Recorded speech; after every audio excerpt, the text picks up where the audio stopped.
Hi, I'm Lindsay, and today I am talking about my top 10 Frieren chapters. Well, it was my top 15 Frieren chapters, but we're cracking into the top 10 now. Today's video covers numbers 10 through 6. So we're getting there. We're entering the top 10.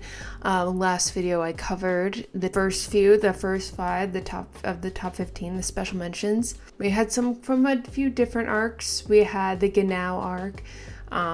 We had some Golden Land in there. We had the Monument of the Goddess arc. We had some of that in there. We had the Stark and Fern date chapter in there. So yes, today we are going to be getting into some more. I appreciated everyone's comments on the last video and hearing everyone's lists. I think it's been interesting reading people's favorites. Everyone seems to have very different opinions on certain arcs and their favorite chapters, which is a testament to this series that such an array of favorite chapters that it's like so many people have different favorite chapters because they're all just so good. There's definitely a theme in my top 5, which I'm sure everyone will notice. But yeah, let's get into number 10. Number 10, we're doing 10 through 6 today. So yeah, let's get into it. If you like the video, the lighting in here sucks right now. I don't know what's going on with my video. We're rolling with it. But if you like the video, please like, comment, subscribe. I know it's not a reaction. I know it's just not doing as well as reactions do, and I understand. I hope you're enjoying this. The last video was really long. I'm gonna try and be a bit more succinct when I talk, but I tend to just ramble. So, like I'm doing right now. Let's get into the video. Let's just get into it. I found my Frieren shirt. Of course I did. Of course I found it, like right after. But yeah, let's get into this video and get into number 10. Let's go. Okay, starting off at number 10, we have another Monument of the Goddess arc chapter. Now, it isn't my favorite arc by far, but there's not that many, but it's definitely not my favorite arc. But it's got some banger chapters in it, and this is definitely one of them. Now, this is right before chapter 118, which is iconic. And the cover being him all about to walk out to his wedding and the illusion therein by Grousum. Just looked up how to pronounce his name because I totally forgot. But this is a very hype chapter, and I know what you're thinking, but Lindsay, Zolitaire is in this chapter and she just talks and talks and talks and talks. I will say this is probably one of my favorite chapters of her because she talks about the Demon King a lot and other demons, and it's an interesting glimpse into her relationship with the Demon King that I think we had been like she's talked about him a lot, but this seemed like the most personal chapter with him. The Demon King believes that someone from 100 years in the future has traveled back to this era. Like, he's telling her details, and that someone is current Frieren. Yeah, so like the demons are like, what are we gonna do about Frieren? Basically, is the beginning of this chapter. What are we gonna do about the hero party right now? And Frieren is back. Like, okay, what should we do? Of course, their thought is, let's just kill her. Let's just kill her. Wait, first get info, and then let's just kill her. It's setting up this scene for the fight between the demons here and Frieren's party. It is a scary, threatening fight, pitting the strongest against the strongest. Pretty much. We got Tot, we got Riv, and we got Zolitaire, and we got Grousum. So in this chapter, Grousum was like, we lost contact with Zart, who was keeping an eye on the Monument of the Goddess. I think we can safely assume someone has meddled with space and time. So this is the beginning of them talking about how someone's come from the future. And of course, then Zolitaire's like, yeah, the Demon King said that, and it's Frieren currently. And then they start talking about that maybe this is all part of Schlot's plan, and that Schlot, the omniscient, he was never one to divulge his plans much. As Zolitaire says, he never talked that much about the future until the end. Also, was she there? Like, what? But regardless, we can never fathom the sublime conceptions of a being who had seen multitudinous and multitudinous futures. So she's like kind of sympathizing with Schlatt here, and she says, so we just need to keep dancing as we wish in the palm of his hand. That they basically need to keep acting according, not quite according to a Schlatt plan, but like since he could see so many futures and how quickly they can change. She says, if we keep at it, Schlatt's will is going to bring us demon prosperity 1,000 years from now. So if they keep acting according to him, then it's going to work out well.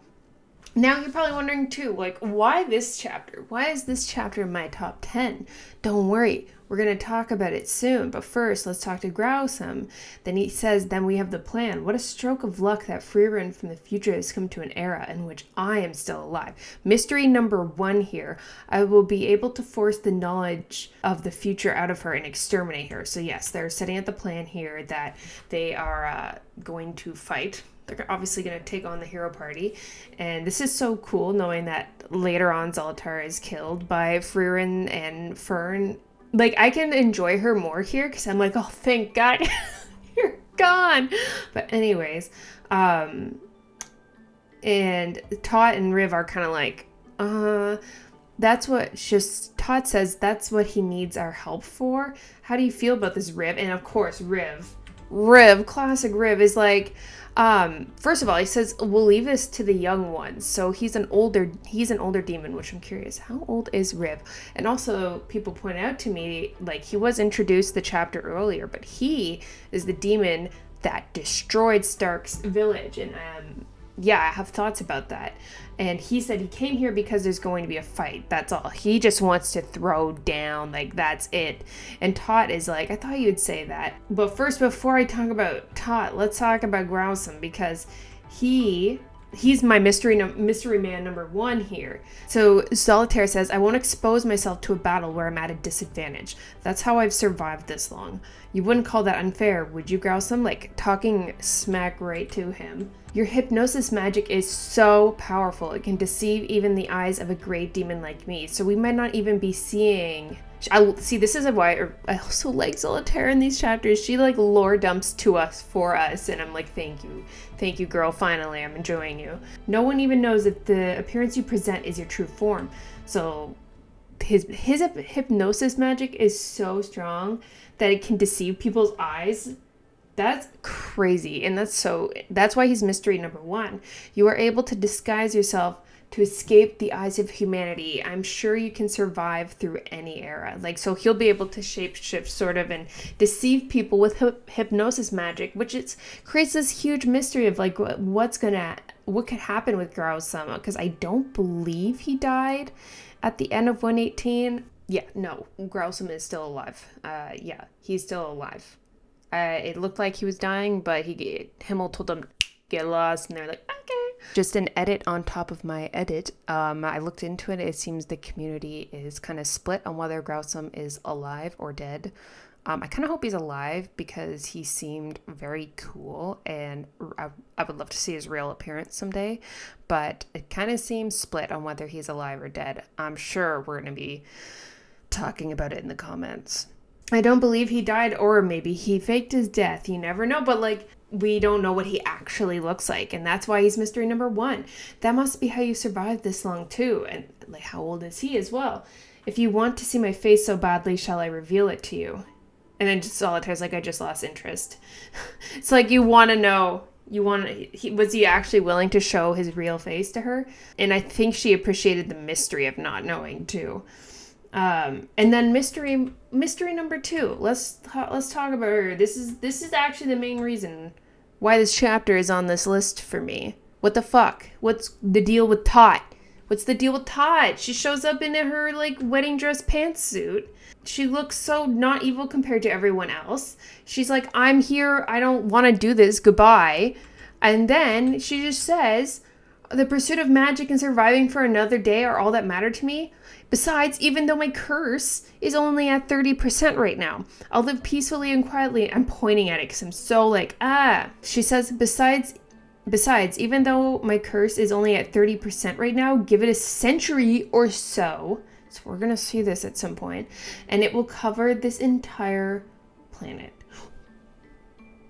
So I'm like, we have to know, like before we have to know, we're gonna know at some point. I mean, if the manga finishes, but like, oh my god, I can't manifest that. But she is the main reason why I put this chapter here, because there's this huge question mark of like, what is this curse? It's only at 30% right now. And what is this curse that will cover the entire planet that makes her like not want to fight, not want to be part of this, just like lives peacefully and quietly, avoids fighting even more than Zolitaire does. And yeah, so she is a major mystery, and like going onwards after this, you kind of forget about it. But then every once in a while when I'm reading, I'm like, wait, Tot and her curse. What about it? Like, what is happening with that? So she's like always at the back of my mind, like a possibility of a character that is just like, I know it's going to come back up again, and I'm scared of what this curse is, because first of all, it's a curse, and that's just going to be, that already makes it more difficult to deal with. But like, what? I don't know, I just want to know everything. It's like it's a really like a mystery that comes out of nowhere, and then they just move on. That's it. She's gone. She's just in this. She's gone. What the fuck? That's why I love this chapter, man. That's a big reason why I love this chapter. But yeah, and then moving forward, the getting ready to attack. And Growsome says her battlefield lies in the future. She made a smart choice in a way. True. I completely understand her. I'm a cowardly demon as well. Girl, we know. Please don't tell me you're leaving too, Zolitaire. He's like, I can't do this all on my own. I will support you with everything I have, just from a distance. I won't expose myself to battle or I'm at a disadvantage. That's how I survived this long. And we know she survives this fight, too. Actually, they all do. You wouldn't call that unfair, would you, Growsome? And then they talk about his face. Riv is horrible, but he's another reason why this is on the top 10 too, because I was just like, kids, quiet down. You're interrupting my prep for battle here. I just want to fight, so like, let's just get this started, okay? He says, also, hear this old man out. Like, he's like, not the bloody god of war. There's no secret technique to a long life. All you need to do is put your entire heart and soul into it as you waltz onto the battlefield. It's a dance for him. It's fun. And of course, so we cut back to the hero party. And then Frieren senses, like, this is one of the most scared faces I've ever seen her make. She senses powerful mana. And then all of a sudden, out of nowhere, there's Riv. I love that Riv panel, by the way. Was he going after Himmel? And then Aizen took the brunt of it. So then Riv was like, oh, I like you. Also, this Riv panel is super cool too. The scariness with the white eyes, like, and this starts the battle of the culmination of this arc. The climax of this arc begins as they finally fight. And Riv versus Aizen sets up a lot of things between Stark and Riv eventually, which I think will happen someday. And yeah, it's crazy. And then we have Zolitaire just hiding in the bushes, fighting against them all. And then there's the three, Hyter, Frieren, and Himmel having to deal with Zolitaire fighting in the distance. And of course, I love this Frieren panel. This spell, she knows it's Zolitaire right away. I keep saying Zolitaire and Zolitaire. She knows it's her right away. She knows because she has just dealt with her present day. Her and Fern just beat her ass. So she's like, oh god, I have to deal with this shit again. She didn't even like her at the time. No respect. And then big respect to Aizen for just being like, go Frieren, go to the monument. I'm gonna take care of this guy, the bloody god of war. But then by the end of the oh my god, actually more spotlight on Aizen. Riv says that Aizen's a brave warrior and that it's been a century since someone could stop his fist. And then he even introduces himself like a warrior. I'm a warrior. So warrior versus warrior. In demon ranks, I suppose I'm what humans would consider a general, which we know they could be stronger than Aizen. We've talked about this. But a title has no place in a battle among warriors. That's what I like about him too, is he's just like straight to the point. I'm a warrior. I'm a warrior and I want to fight someone who's like that. And Aizen just says Aizen, the warrior. And he's like, I like you. I like you, Aizen. You're that Aizen, huh? He's heard of him. You're the strongest of humanity's warriors as far as I know. I've longed to meet you on the battlefield. So this is a respect fight. And that's also why I think Riv and Stark is going to happen. And it's going to be awesome because he's going to want to fight him. Also, Riv's nails. Hello. Your weapon is an axe. To pay respect to a warrior of such renown, I'll wield an axe as well, so he can form different weapons, which is super cool. I kind of love Riv. He's horrible, but I kind of love him. Feel honored. You're facing the most powerful warrior in all demon kind. I think Aizen would have preferred to spend his last moments with Frieren, future Frieren there, but whatever. So they're dealing with Zoltar's swords, and like Frieren says, she's the one hiding, as I guessed. We just had to encounter 2 demons in a place like this. She's like, I'm almost back. This situation is bad, even for Himmel. 2 great demons, but her mana detection wasn't wrong, and then something also bad happens as Grausum shows up and launches them into a spell to guide to paradise. And then it launches like one of the most iconic chapters that is gonna go crazy in the anime someday. And this is a crazy moment where like the focus is everywhere. They all of a sudden have so much to deal with, so many strong demons to deal with, that even they're scared and even they're trying to like figure out what they should do in this situation. So they're just running and trying to get Frieren back to the monument, but they can't. They literally can't, because Grausum, whose presence is like obviously so hard to detect. He is just standing there. He's just been there and using, I'm sure that's the hypnosis magic too. And yeah, it's his hypnosis magic. Too late, it's over. And that launches them into the spell to guide to paradise. May you get trapped in the endless illusion. And this launches the wedding between Frieren and Himmel, which we know was their actual dream, what they actually wanted. And that hurts my heart. But this launches us into, this is a beautiful last page. It's like sad and beautiful at the same time. My spells allow a happy dream to come true, even one that a person has given up hope of, which is also sad. Your beautiful illusion is so realistic that you shall rest in peace. So it's kind of a sick way. It's like beautiful for us to see, but it's a sick way of dealing with it by manipulating their emotions and launching them into this this dream that they can't even enjoy. They would want to enjoy, but they can't. So it's like they enjoyed the moment, but they have to get to it, and I won't talk about it. But yeah, this is so much happens in this chapter. The main reason I added it was for Tot. But this is a really good chapter and deserving to be number 10. So let's get into number 9. Let's go. Okay, let's start here with number 9, which is, of course, actually, I don't think a lot of people would be expecting this one, but it's chapter 106, The Sky Mountain Dragon.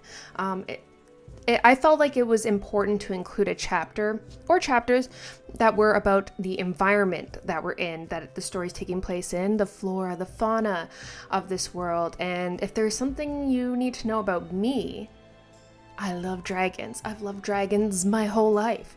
I usually have an obsession with characters that have to do with dragons. I'm a huge Daenerys fan. When I was watching Game of Thrones, oh my god, massive. Because I was such a big Lord of the Rings fan growing up. Everything fantasy with dragons, I was in. I love dragons. Horse girls, I was a dragon girl, through and through. I love them. So this chapter immediately appealed to me, because usually we're fighting dragons and they're taking dragons down, but this is not the same thing. And I think about this chapter a lot. This Sky Mountain Dragon is one of the most unique and cool dragons I've ever seen. And yeah, this chapter really stuck with me, and it's something I'm looking forward to in the anime quite a bit. And I just love this chapter. I love this chapter so much. So it's a simple chapter. It's not really part of an arc or anything, but it's a breath of fresh air, and I just thought it was so cool when I saw it. So let's get into it. Yeah, so we start the chapter starts off with the usual. The trio are walking through a new place, the Wiesen Mountain area in the Northern Plateau, and they run into an herbalist. They're high up. They run into an herbalist there, who asks the mages there. He assumes that they're mages and asks if they can fly, and that he has a favor to ask of them. They go to his village, and he shows them a nut that doesn't come from this region. And as an herbalist, someone who probably knows pretty much everything about the environment around here, in the plants, this nut is not from around there, so he's got questions. A villager found it nearby and sent it to him, and according to him, the nut just fell. Like, it just fell out. It just fell from the sky. And there are no marks on it that would indicate that it was being carried by a creature, and it's an occurrence that has been happening for generations now.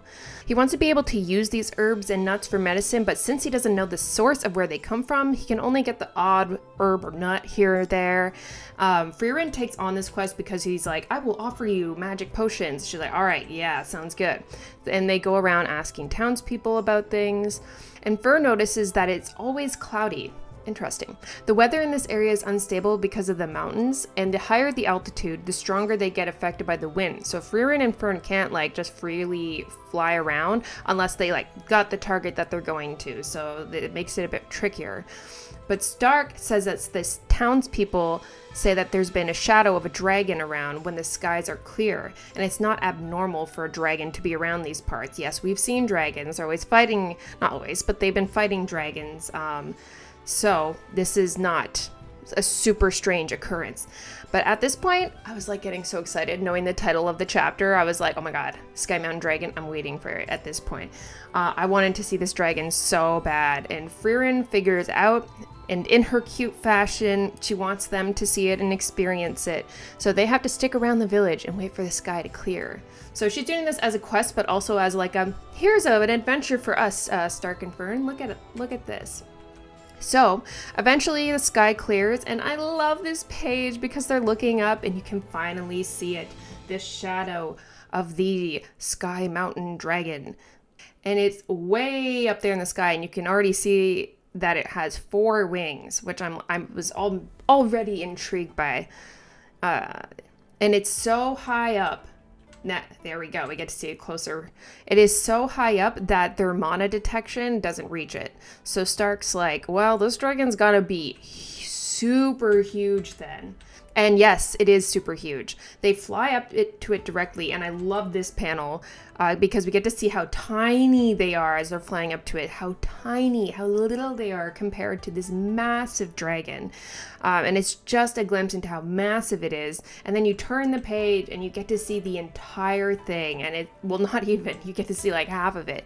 And it's genuinely one of my favorite dragon designs ever. I love it. The way that you're looking at this panel, it looks like you're looking at the ground, but you're just looking at the dragon's back. He has an entire ecosystem on him, mountains, forests, lakes, an entire world map, basically. If we're talking a game, you can make a world map of just the back of this one dragon. Oh, it's so cool. So Frieren says that they believed that Sky Mountain dragons are believed to live for eternity, and they rarely descend as low as the highest altitude that they can fly.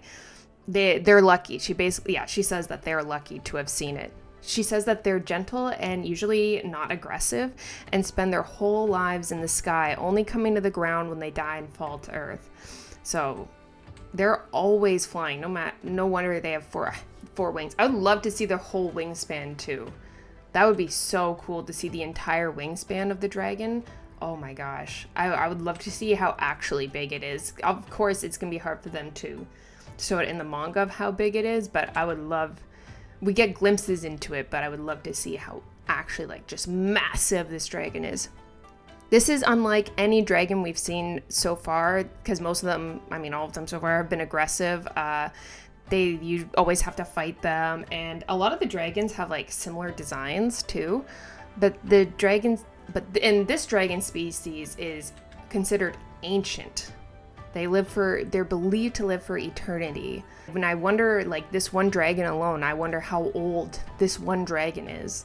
And I love that they are gentle and chill dragons. I love that. I love when fantasy series add in gentle dragons. And it's something, like, I genuinely wish I could see more of in series.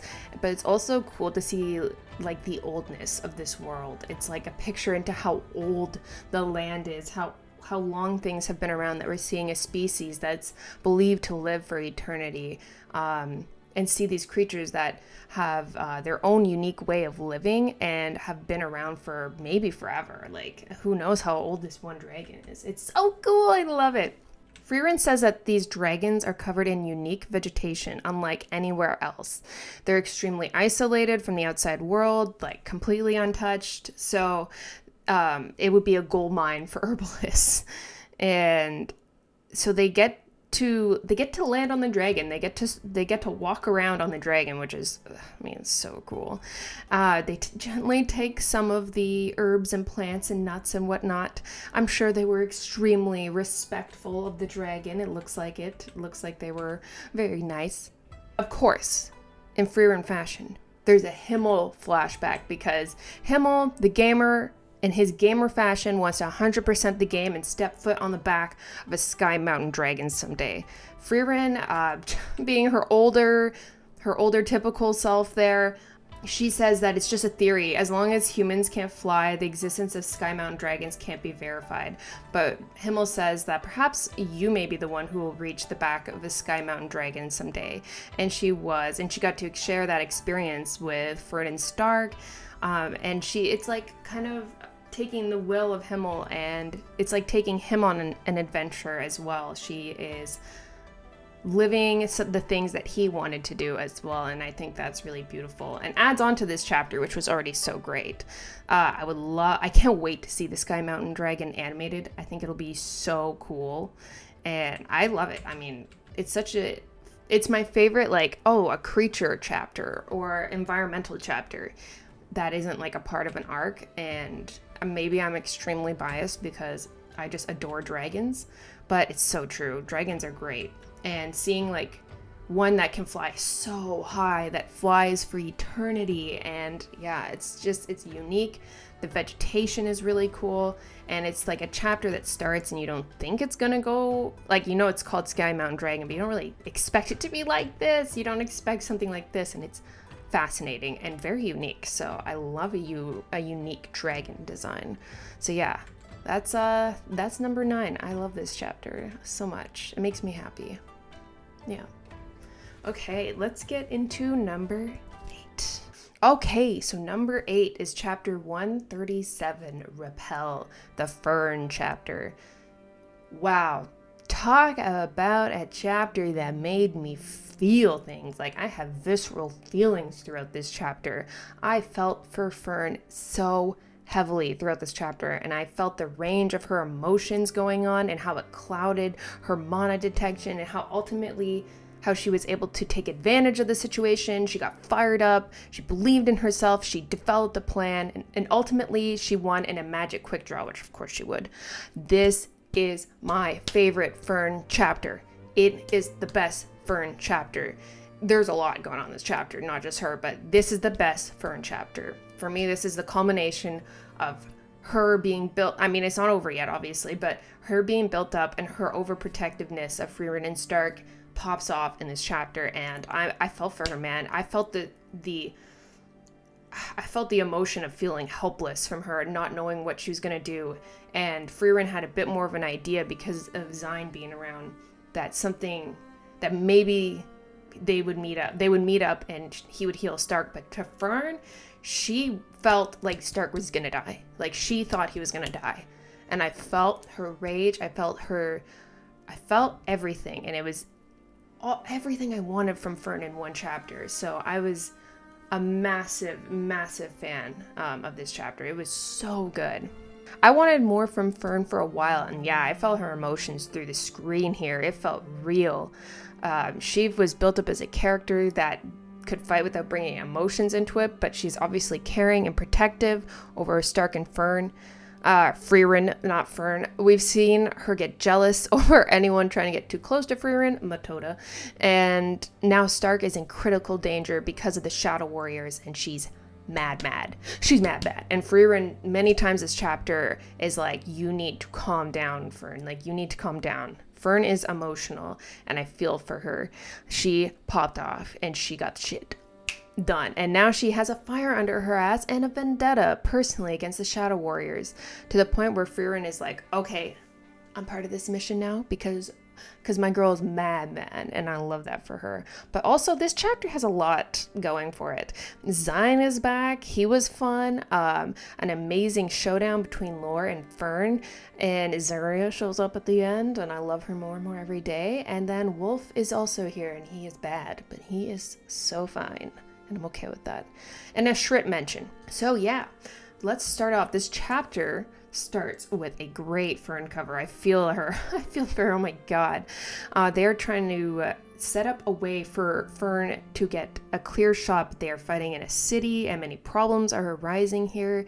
They need a visual to get a clear shot, and it's difficult with towers of different heights and whatnot. You're also fighting in a city. They can't be too showy because you got threats around.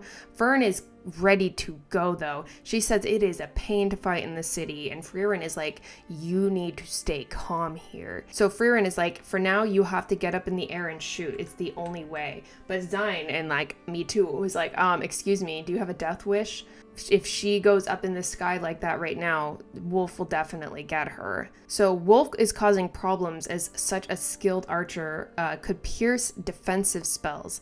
Again, while Frieren is contemplating what to do, Fern is like ready to go here. She's like, Mistress Frieren. And Frieren's like, what? I won't let you fight unless you've calmed down. But Fern has a plan. She develops a plan. And I can feel like Fern's rage in this moment, but she does have a plan, and they're going to use the cover of fireworks that they knew were going to happen around this time, so that they can make it so that they can't see where Fern is going. They're going to use the cover of fireworks to make it so that they can't see where Fern is exactly, and make it difficult for Wolf to shoot her down. Difficult, impossible maybe. Fern takes flight immediately, and at first the Shadow Warriors are like, what's she doing? She's just flying as fast as she can to get away, but then the fireworks go off. It's gonna be beautiful when it's animated, oh my god, and Wolf is unable to aim properly because of it. Genius play by Fern, by the way. Gazelle clocks that she is going after Lore, so they tell Lore to get the hell out of there, and Lore's like, I'm already gone. Fern is in the sky now looking for Lore, but Lore has moved, and Fern can't detect her mana right away. The scene is now being set up between the two. Fern focuses and locks in. She says, I must stay calm and focus. I still have time until the fireworks end. Fern says that it's hard to locate Lore because magic is being used everywhere. So many objects are giving off mana too, and there's so much noise in the city, but I know what their mana looks like. I'm sure the enemy will try to avoid being targeted from the sky. I will say, Fern says, I'm going to find them no matter what. Oh my god, chills. Fern is genuinely scary when she's mad.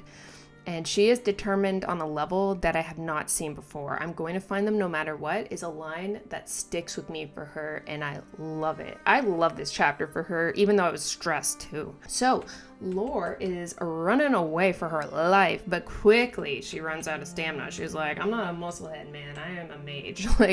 I don't have endless stamina here.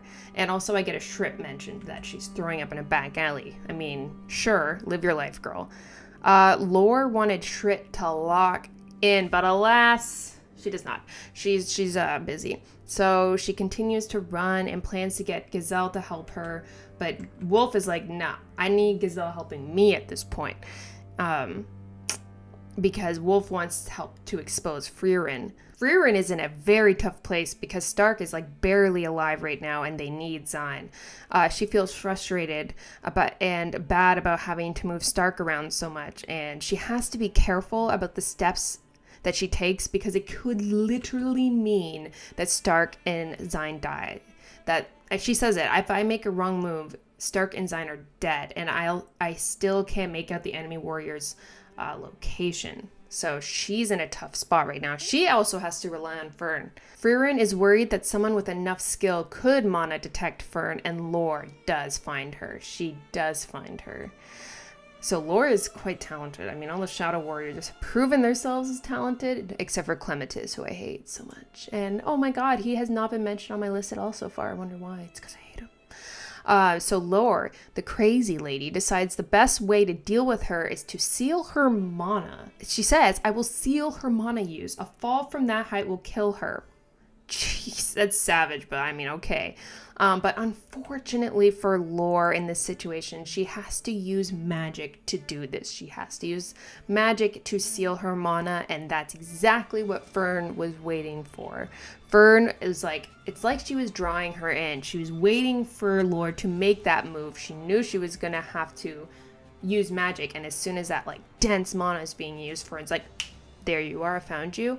And the thing that we know about Fern, the thing that has been told to us many times about Fern, is that if there is a magic quick draw, Fern will win. Fern will win. Fern will win. 100%. Fern will win. So at this point, I was like, fuck yes, Fern, you did it. I'm so proud of you. It was a great moment for her. And I was like, pop off, queen. You deserve You deserve this. Them taking Lore down kind of disrupts the whole fight because it's also a little showy. They can see people, it has drawn people's attention. People, maybe they didn't want the attention drawn to.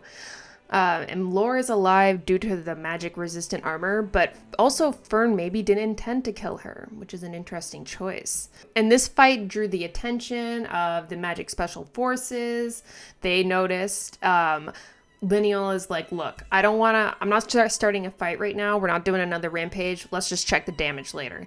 And so they're on standby. Lond and Ubel saw this. Ubel's like, Fern went big. Ubel's like, I'm so proud of her. She loves it. And they're wearing cat ears, which is a big reason why this chapter is in my top 10. No, it's not, but it also contributes because it's amazing.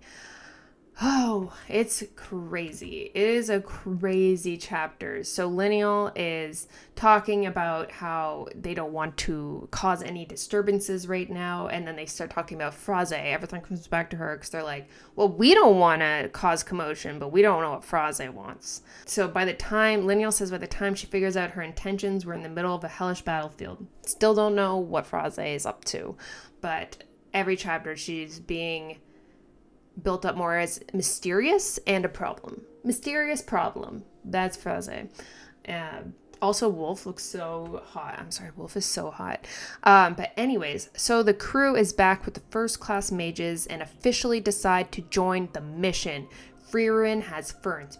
She has her back. She says, I'll help with the mission. Don't worry. Fern is all fired up now.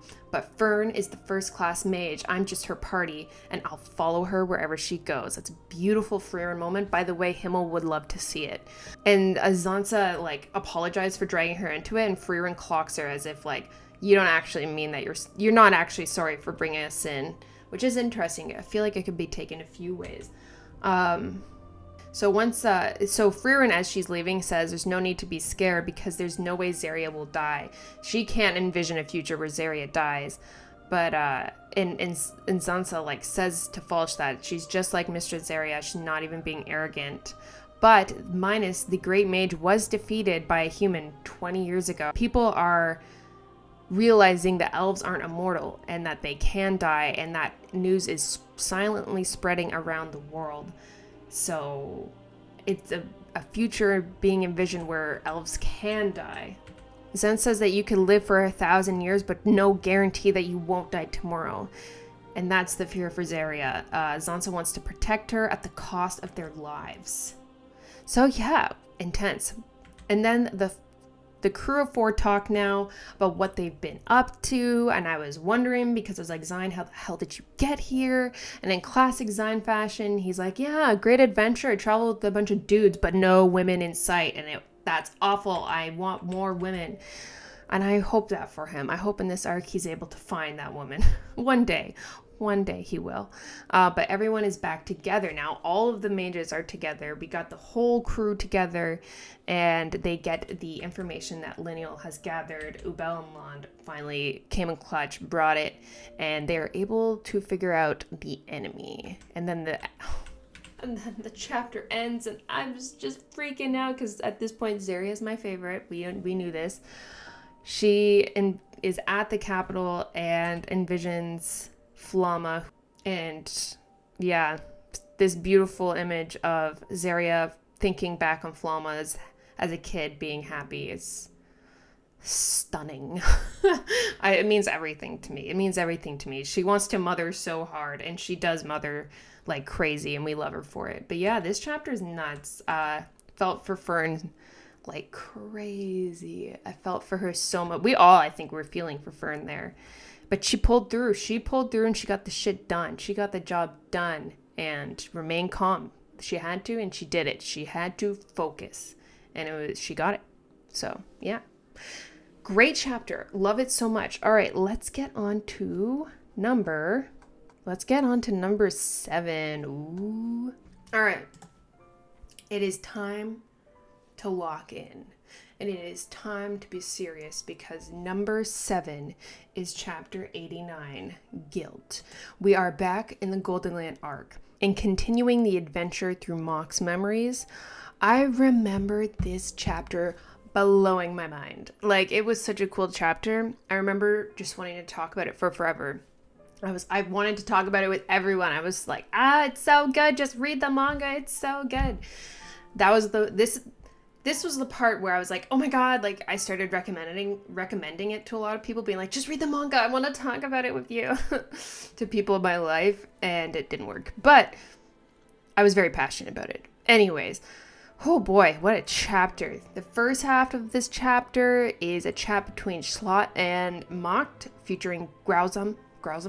This chat was about them banding together to defeat the hero of the South, and then it makes a stark turn into Mock's daily life of making kids fight to the death, and not really feeling much about it.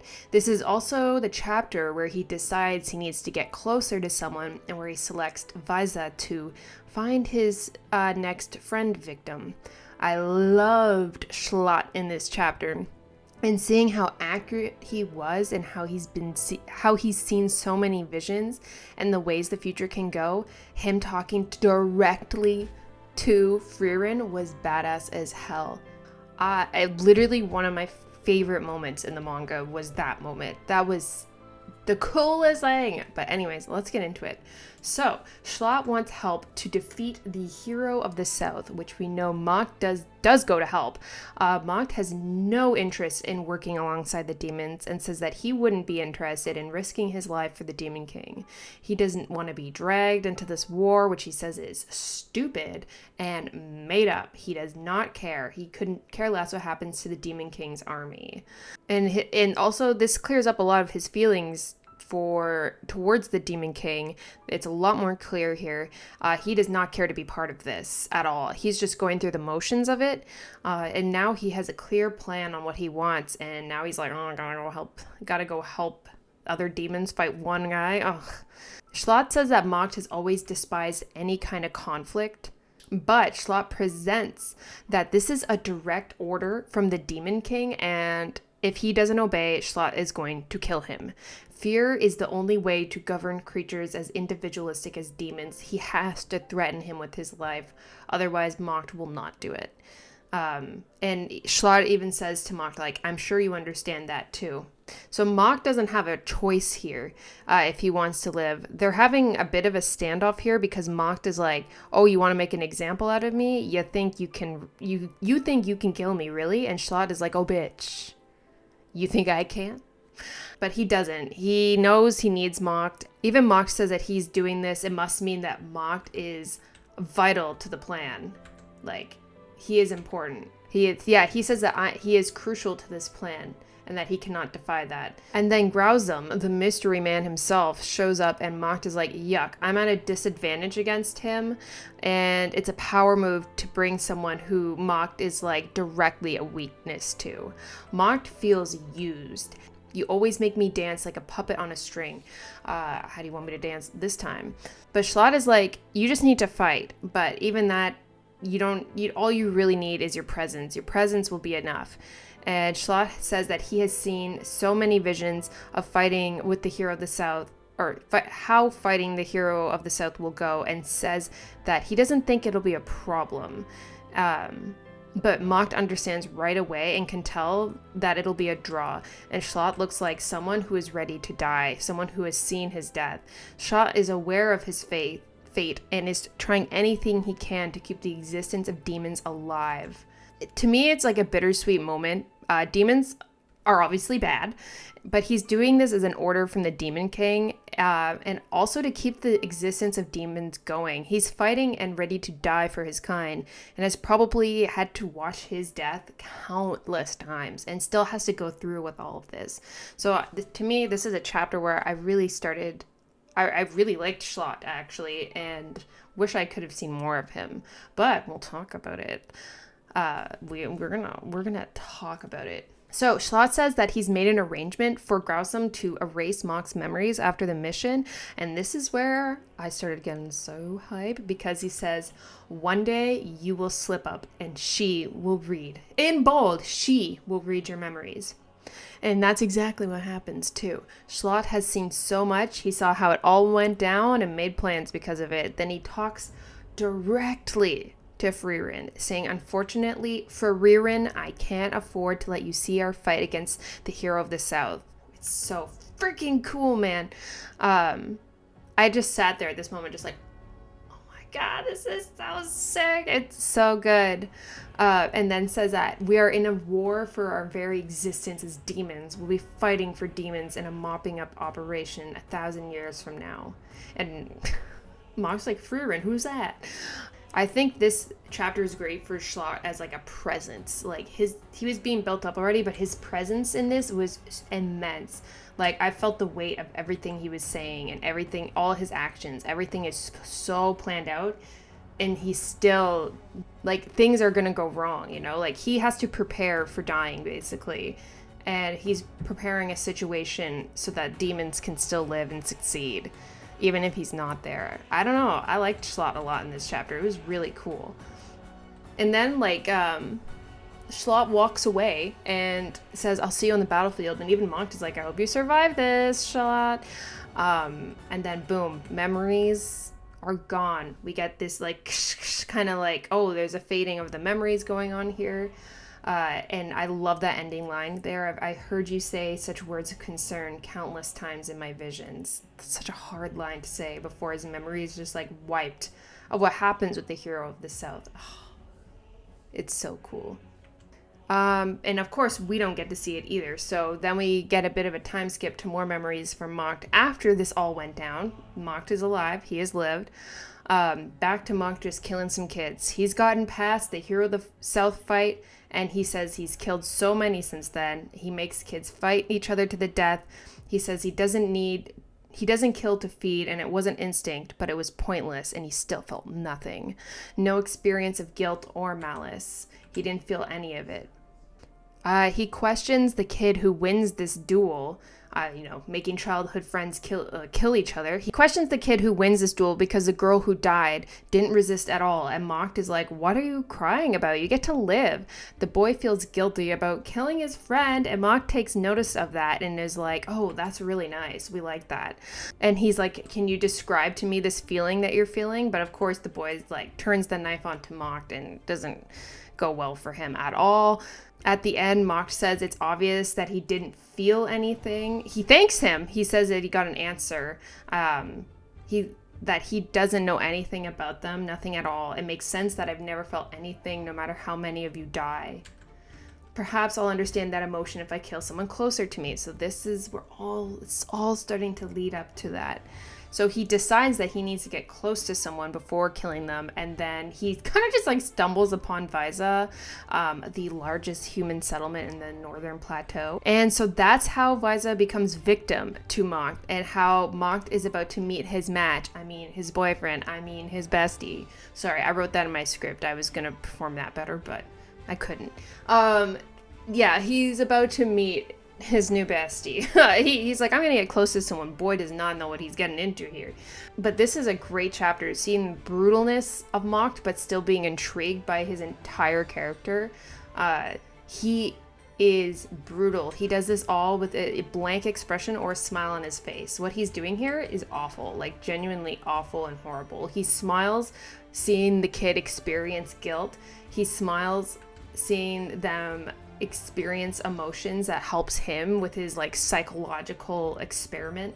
And then he kills the kid because he's gotten everything out of him that he needed. It's like, and because the kid didn't describe it the way he wanted. He didn't describe it. So he's just like, okay, bye. He never actually meant to keep this kid alive. I mean, who knows? But it's brutal. Mocked is brutal, and I have to think about this chapter a lot when I read other chapters of him where he's with like Gluck, and I'm like, oh, Mocked. I'm like, no. Mocked did horrible things. Like genuinely did horrible things. But this is a great chapter.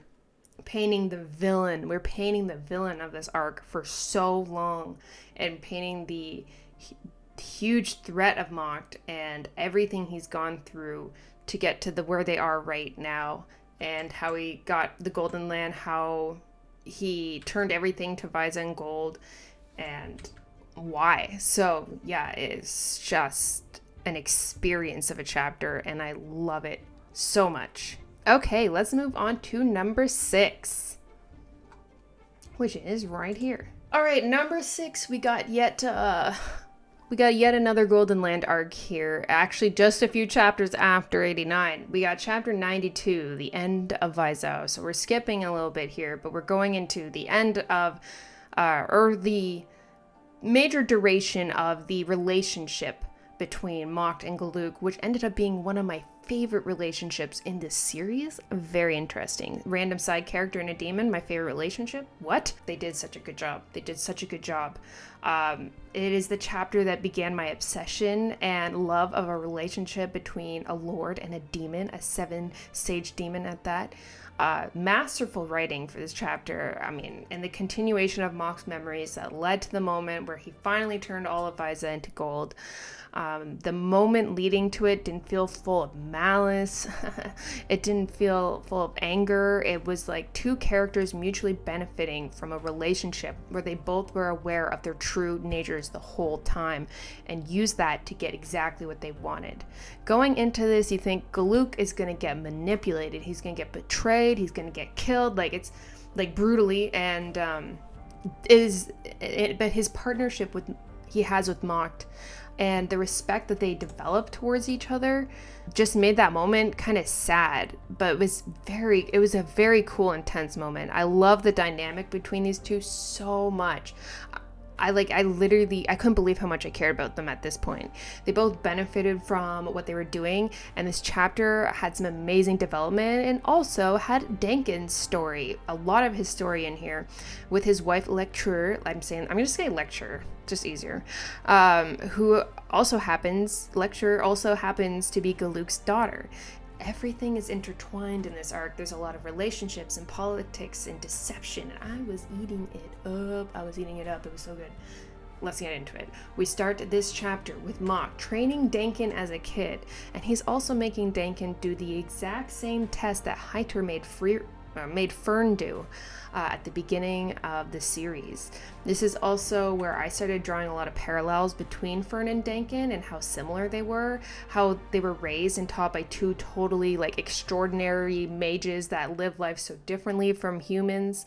Mock can also read Danken really well. And I love that Danken as a kid was like sassy. He did not like demons, obviously.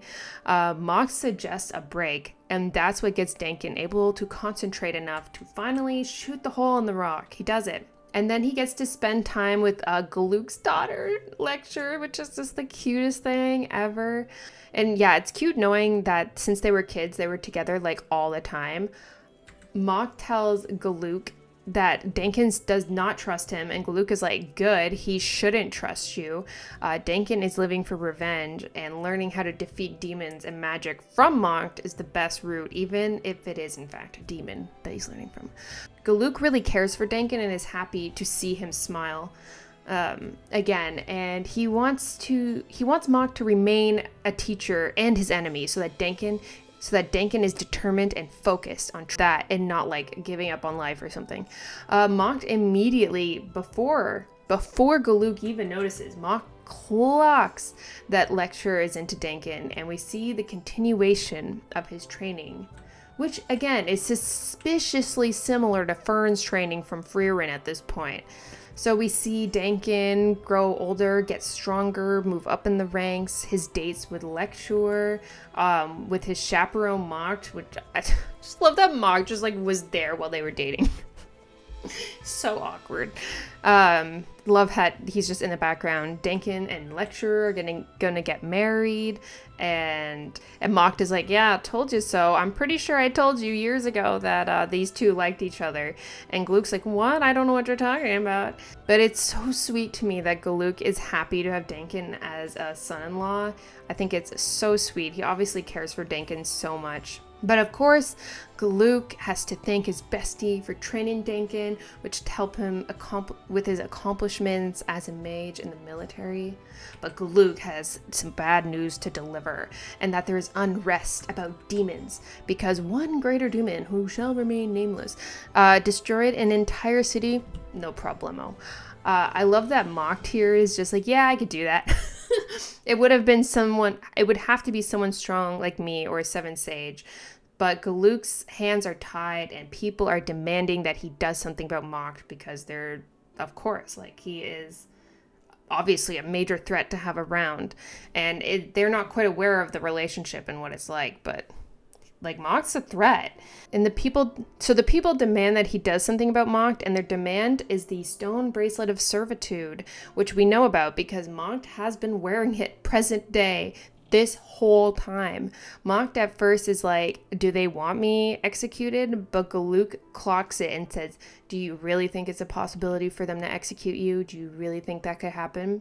Like, that's also him showing, like, I know, like, I'm aware of your true nature. You will kill everyone to get out of this if something like that happens. You would not just accept death. And I don't think Gluck would want him to. So the people want to use Mach for their benefit. They want to get rich. They just want the money. And we know how Gluck feels about them. He doesn't like them.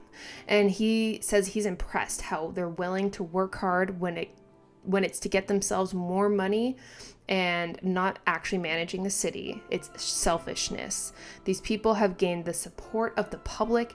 They are demanding that Mach must wear the stone bracelet of servitude and be under our control and serve the people of Visa. We shall manage him with a safety precaution that prevents him from having malicious intent.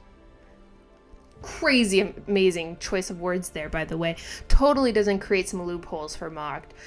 Smarty Pants Gluck, however, is more privy to the workings of Mach and demons and their emotions.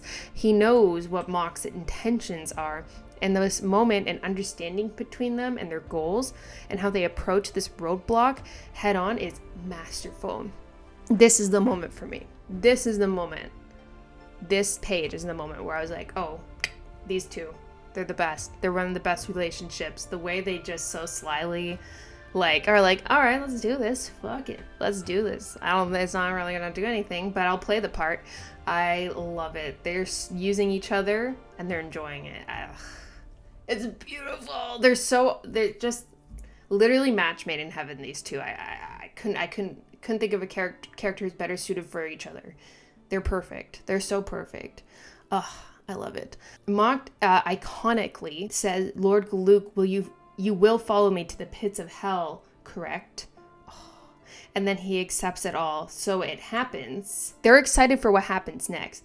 It happens. They get the stone bracelet of servitude in public. They put it on Mach. So also something about the stone bracelet of servitude here moment that, like, at this point everyone was questioning, like, why didn't it work? Why didn't it work? And all that. But now we understand why it didn't work, why things didn't work. And it's such a cool moment because the two were aware it wouldn't do shit, but it would prove that if Mach ever did feel malice, he would die from it, and feeling malice and understanding it is his goal, of course, in Guild. And I'm sure he'd be willing to die if that's what he actually got to feel eventually. Mock sticks by Gluck's side as he ages, and we see Dankin and Lecture together at the end of her life, and eventually she passes. Gluck is much older, and Dankin, poor Dankin, man, he tried everything. He tried everything he could for her in the moment. But Dankin leaves Visa unable to deal with it, and being there and visiting her grave is just too much for him. And it's just too painful. So Mock worries about, Mock is like down bad in his own way, worried about Gluck's age and health, and uses Gluck's words against him from the beginning of the chapter in a sympathetic moment for Mocked, which puts us all on edge a bit more. Like, it's kind of like, we're approaching this time.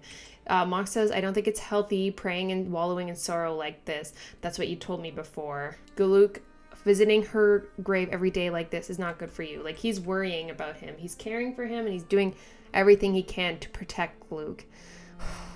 In any other series, this would be a romance. Like, my heart. He has truly gotten close to Gluck now. Mock does everything he can for this man, and Gluck reflects on how all of this has just been a fleeting moment for Mock, but Mock delivers the romance and says, no matter how brief it's been, the time we've spent together since I met you is irreplaceable to me. Like, romance, okay? Romance.